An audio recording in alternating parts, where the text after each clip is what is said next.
Hey folks, Kozzi here for Pick One Pack One, and I'd like to welcome you to this particularly special video series that we've entitled Draft 101. This is our introduction series on drafting that goes over all of the basics so that you can feel confident every single time you open up a new draft within Eternal. These particular two videos are on card analysis, or in other words, looking at what makes a quality card. Oftentimes players like to look at a pick list to try and help them out. This particular pick list is from RNG Eternal. It's the one that you'll often see me use in my own videos, and it's quite a useful resource if you use it for the right reasons.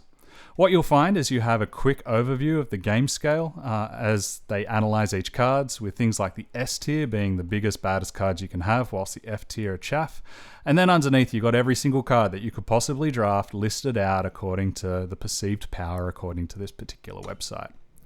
Now this is a helpful resource if you are new to drafting and you're not quite sure of the power level between your two different Recano cards. Let's say that you've opened up a pack that has both a Recano Outlaw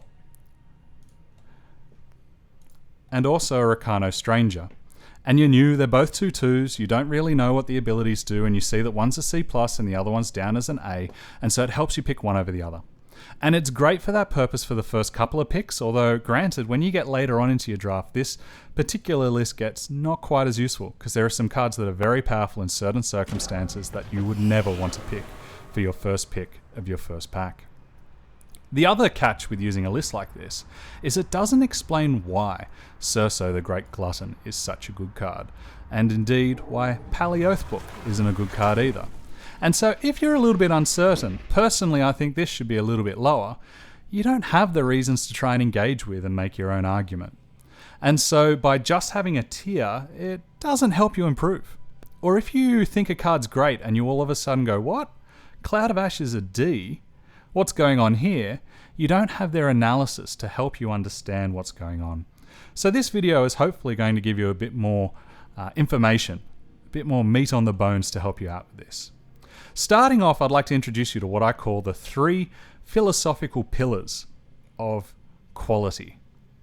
What I mean by this is with every single card and every single deck, there are 3 huge concepts that hold up the roof, the building, the foundation, the whole shebang of what you're trying to do in a draft, so you should always keep them in mind.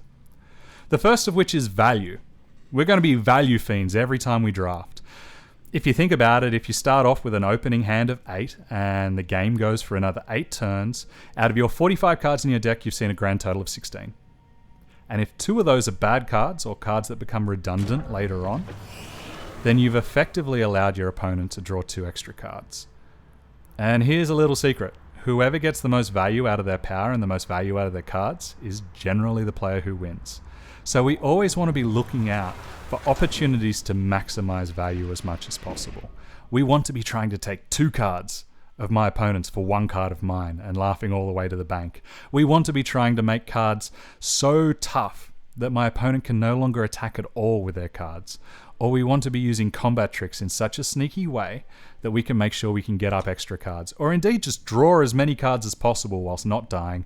These are all things that put us on the value train and make sure that we eke out every last dram of possibility from the cards in our deck. The second main pillar is inevitability. If everybody else falls, I want to be the last man standing, or last woman standing. What I mean by that is, if we were to line up all of our cards in each of our decks and trade off every single card until we only have a couple of cards left that can't either be traded off or dealt with, I want to be the person who has those cards in my deck, because they are the cards that are going to win any given matchup. And so looking for cards that are very, very powerful and very tough to deal with, or cards that keep creating advantage or must be dealt with, are great forms of inevitability that will help me win the game. And the final pillar is actually almost on the opposite end, but still really important to keep in mind. Tempo. Now, amongst some, this is actually quite a controversial topic, a difficult one to define. But for me, what I mean by tempo is if I'm trying to get aggressive and I've killed my opponent whilst they still have 4 cards in their hand, then in effect they started with 4 less cards in total. Or they gave me the opportunity to draw 4 cards for free. So what I'm trying to do is to get in as fast as possible and keep them on the back foot and off balance them as much as possible to try and get my value advantage here through my tempo rather than through my inevitability. So these are the three big categories you want to keep in mind: value, inevitability, tempo. In many respects, inevitability and tempo are opposite sides of the same coin, and you choose which side you want to be on, but we're always looking through the lens of trying to get some value in these draft matches. The other concept I'd like to tackle in this video is what's known as the vanilla test, and I'd like to take a quick moment to pass out some thanks specifically to Limited Resources, which is hosted by Marshall Sutcliffe, and the co-host since I've been listening has been Louis Scott Vargas, one of the designers of Eternal. And a lot of these concepts that I'm talking through here are really just what I've learned through these guys. I'm not sure if they're the origins of these particular ideas, but I know that they were the origins for me.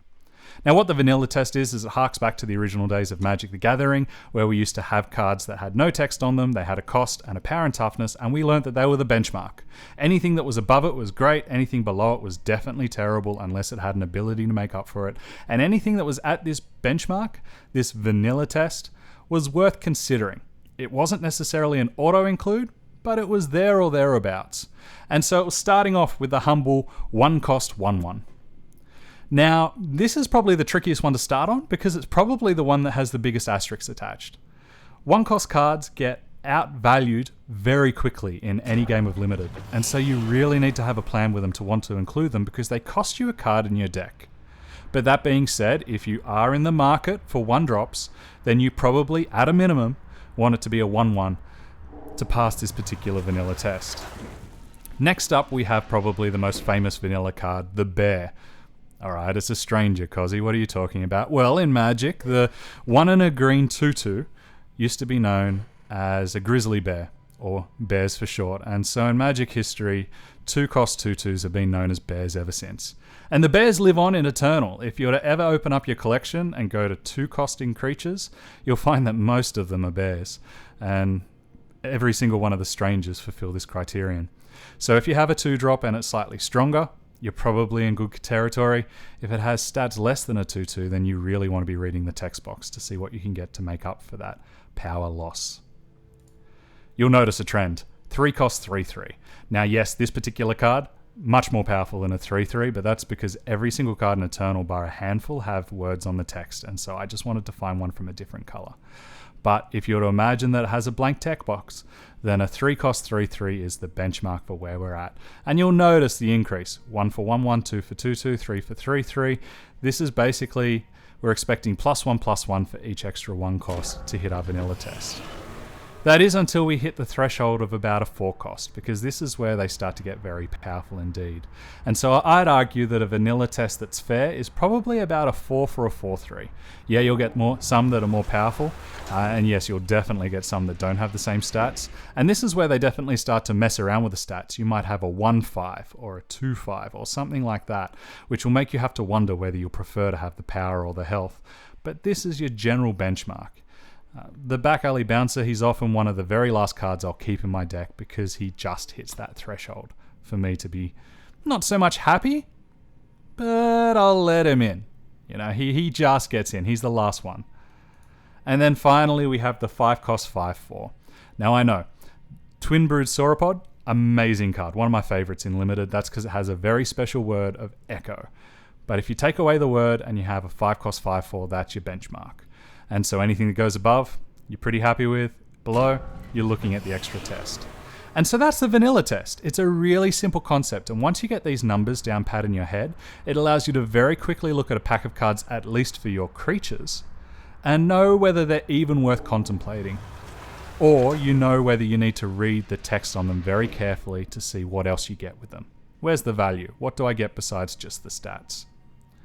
So to finish this particular video off, I want to leave you with a little bit of practice. I know that this is the teacher coming out of me, and I apologize. I'll try not to send anybody to detention.